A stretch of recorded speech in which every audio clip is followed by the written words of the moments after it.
We were talking with Jess Gill just a moment ago about all those Just Stop Oil protesters and the people who complain about how climate change needs to be higher up the agenda. Samantha, very good morning to you.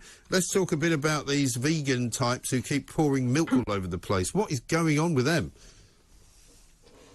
Gosh knows, I think that they somehow feel empowered by the success or lack of intervention by police when it comes to Just Stop Oil or Extinction Rebellion, and they feel as though they can march into any store or supermarket up and down the country, march into any road, glue their hands to the pavement and call it some sort of activism. Yeah. At the end of the day, as has been pointed out by many people in the wake of the milk incident at Harrods, this isn't damaging the dairy industry. This isn't damaging the milk producers, the farmers. This isn't damaging Harrods. The only people that are negatively impacted and that a message is being sent to with this ridiculous display of faux activism are the minimum wage cleaners, the workers that are going to have to clean up that mess. Much echoing, Jess, what you were saying earlier. And I'm interested in the sort of the aspect of those young people like yourself who don't buy into this kind of activism, because it seems to me it always happens during the school holidays. It seems to happen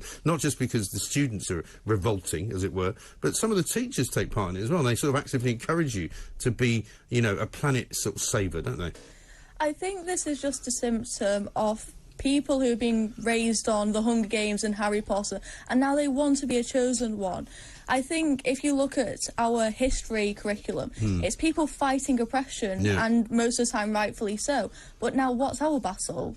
Cows? Yeah. You know? Yeah, let's stop milk or something like that. Yeah, it's ridiculous. It really is. And but I mean, is there a kind of encouragement that goes on in schools that gets these kids sort of wound up about the state of the world and how it's all going to come to a terrible end? Because there are some children and some teenagers and some people in their early 20s who actually do believe that if we don't do something about the planet and about net zero, that we will all somehow die.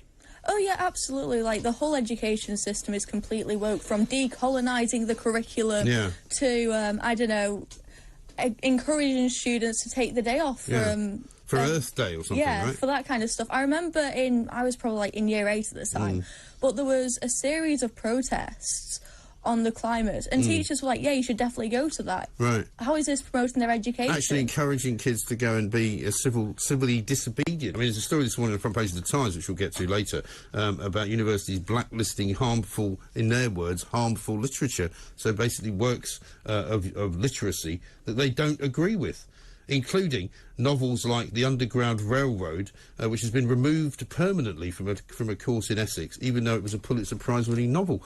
And you just think, you know, who's making these decisions? It seems absolutely, utterly crazy.